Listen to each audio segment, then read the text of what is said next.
Hello दोस्तों, स्वागत है आप सभी का टू द पॉइंट के इंडियन इकोनॉमी के सेशंस में। हमने पिछले चैप्टर में प्लानिंग के कॉन्सेप्ट्स के बारे में देखा और हमने देखा कि इंडिया जो है प्लान्ड इकोनॉमी का एक हिस्सा, यानी कि इंडिया प्लान्ड इकोनॉमिक ग्रोथ में जो है वो बिलीव करता है। और इंडिया में पंचवर्षीय योजना थी, यानी कि हर 5 साल में एक बार हम अपने प्लान्स जो है अनाउंस करते हैं और उसी पर जो है हम चलते हैं, हमारे प्लान्स एग्जीक्यूट करते हैं ताकि स्पेसिफिक टारगेट को, गोल को रीच कर सके। तो इस वीडियो में हम जानेंगे कि इसी प्लानिंग के प्रोसेस को इंडिया में क्या बाद 1947 है, यानी कि इंडिपेंडेंस के बाद ही हमने शुरू किया, या इससे पहले भी किसी ने इस तरीके के प्रपोजल्स दिए हुए हैं, यानी कि प्लान्ड इकोनॉमी के लिए। तो इन सभी के बारे में आज का हमारा टॉपिक, तो आइए शुरू करते हैं।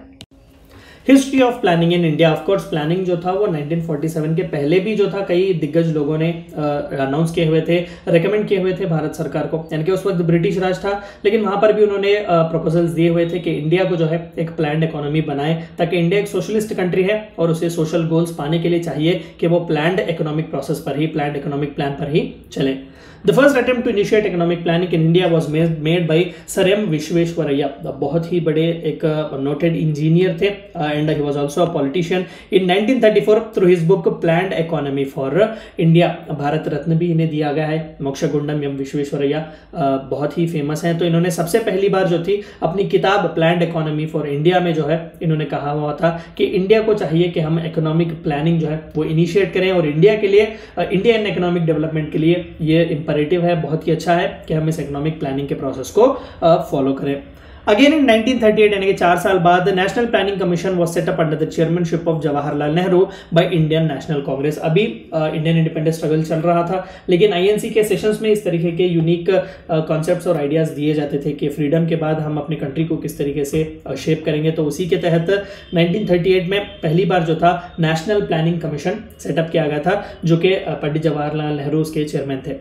Its recommendations could not be implemented because of the beginning of World War II and changes in Indian political situation। जाहिर सी बात थी कि ब्रिटिश राज जो कि वाइसरॉय काउंसिल था उस वक्त, नेशनल प्लानिंग कमीशन जो कि इंडियंस का था, वो रेकमेंड करते थे वाइसरॉय काउंसिल को कि किस तरीके से आप इंडिया में एडमिनिस्ट्रेशन बढ़ा सकते हैं, यानी कि अपने एडवाइजेस वगैरह दे सकते थे। लेकिन 1938 at that point of time बहुत ही क्रूशियल था। हिटलर ने पोलैंड को इन्वेड किया हुआ था और वर्ल्ड वॉर 2 जो था, it was actually the world war 2 broke out, तो पूरी दुनिया वहां पर बिजी हो गई। तो इस नेशनल प्लानिंग कमीशन को हार्डली कोई अटेंशन मिल चुका था उस वक्त।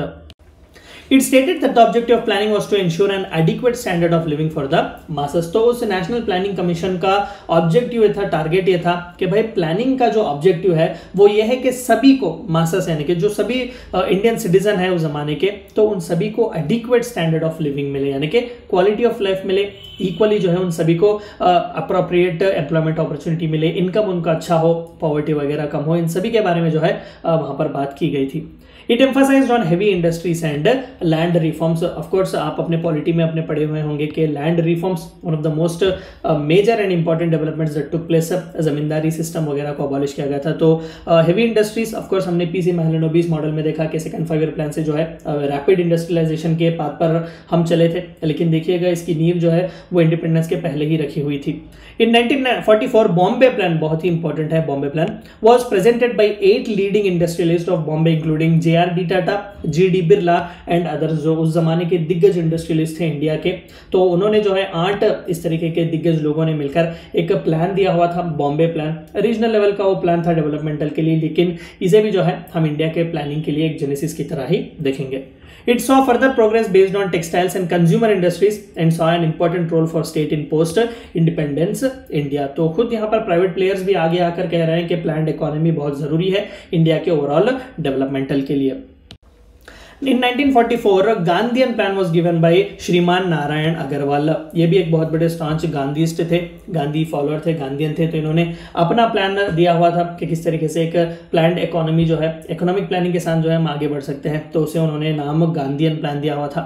It emphasised decentralisation, agricultural development and cottage industries, जो कि ज्यादातर बापू सपोर्ट करते थे, क्योंकि बापू को पता था, वो कहते थे कि if you want to see real India you have to see the villages of India. तो डिसेंट्रलाइजेशन का एक कॉन्सेप्ट कॉन्सेप्ट इस गांधीयन प्लान में था। एग्रीकल्चरल डेवलपमेंट, हेवी इंडस्ट्री पर एम्फोसिस नहीं दिया गया। कॉटेज इंडस्ट्रीज, एमएसएमई जो सेक्टर्स हैं, छोटे छोटे टेक्सटाइल सेक्टर्स हैं, जो बीड़ी मेकिंग है, वर्कर्स हैं, इस तरीके से छोटे छोटे जो एमएसएमई सेक्टर्स हैं उस पर पुश करने की ज़्यादातर यहाँ पर संभावना दी गई थी। In 1945 people's plan was given by M N Roy, Manvendranath Roy.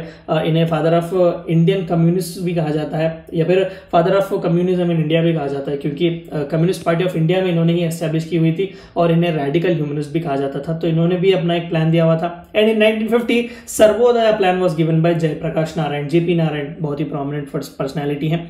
A few points of this plan were accepted by the government. जो सर्वोदय प्लान था उसमें से चंद इंपॉर्टेंट पॉइंट्स को जो है उस वक्त की भारत सरकार, ऑफ कोर्स 1950 यानी कि 1947 में ऑलरेडी हमें इंडिपेंडेंस आ चुका था, तो बाद इंडिपेंडेंस की जेपी नारायण साहब ने अपने ये प्लान को जो है दिया हुआ था और वहां से चंद इंपॉर्टेंट पॉइंट्स हमने लिए हुए थे।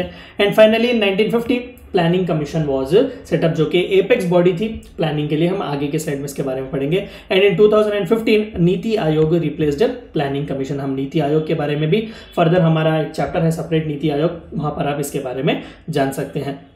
तो आप देख सकते हैं कि सिंस 1934 टू 1950 से या फिर 1951 जब प्लानिंग कमीशन बना हुआ था, तो इतना जो है जेनेसिस या फिर ओरिजिन बैकग्राउंड हमें देखने को मिलेगा as far as economic planning is concerned in India.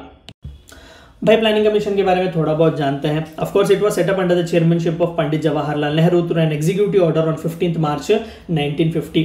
ये ना ही कोई कॉन्स्टिट्यूशनल बॉडी है, ना ही कोई स्टैट्यूटरी बॉडी है, ये एक्स्ट्रा कॉन्स्टिट्यूशनल बॉडी से कहते हैं।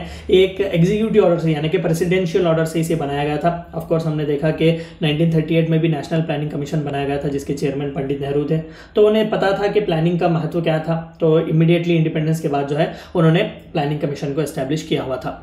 It was to formulate plans for economic development of the country on basis of available physical capital and human resources। इस प्लानिंग कमीशन का इनके मेंबर्स जो हुआ करते थे उनका बस यही काम था कि आप डाटा कलेक्ट करें, देखें कि कितना फिजिकल रिसोर्स हमारे पास है, कितना कैपिटल रिसोर्सेस, पैसा वगैरह कितना रिसोर्सेस हमारे पास है, ह्यूमन रिसोर्सेस, स्किल्ड ह्यूमंस कितने हैं, इन सभी को जांचिए, परखिए, एनालिसिस कीजिए, तभी जो है हमें आप इकोनॉमिक टारगेट्स दीजिएगा, एक इकोनॉमिक प्लान दीजिएगा ताकि हम आगे बढ़ सकें। बस यही काम था प्लानिंग कमीशन का।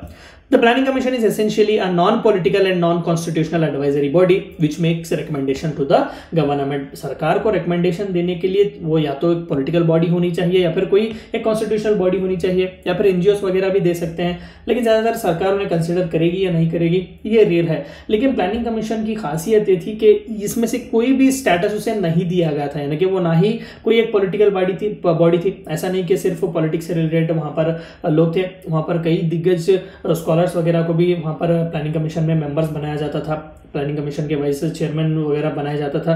तो इस तरीके से नॉन पॉलिटिकल थी और नॉन कॉन्स्टिट्यूशनल बॉडी थी। कॉन्स्टिट्यूशन में इसका जिक्र ही नहीं था, लेकिन इसके रिकमेंडेशन जो थे वो बहुत ही पावरफुल माने जाते थे। लिटरली पूरा सेंट्रल गवर्नमेंट जो है इसी प्लान पर अपने रिसोर्सेस एलोकेट करता था पूरी कंट्री में। From 1951 to 2017, planning commission announced 12 5-ईयरली प्लान। तो 12 पंचवर्षीय योजनाएं हमें देखने को मिलेंगी, हम आगे के चैप्टर्स में उनके बारे में देखेंगे। तो सिंस 1951 टू 2017, क्योंकि 2015 में जब एनडीए की सरकार आई तो प्राइम मिनिस्टर मोदी जी ने चाहा कि प्लानिंग कमीशन को अबॉलिश किया जाए और उसका एक सक्सेसर यानी कि एक एडवांस्ड वर्जन नीति आयोग जिसे हम कहते हैं उसे एस्टैब्लिश किया जाए। तो ये थी चंद बातें आपको जाननी थी प्लानिंग इन इंडिया में और प्लानिंग कमीशन के बारे में। Thank you for watching my video.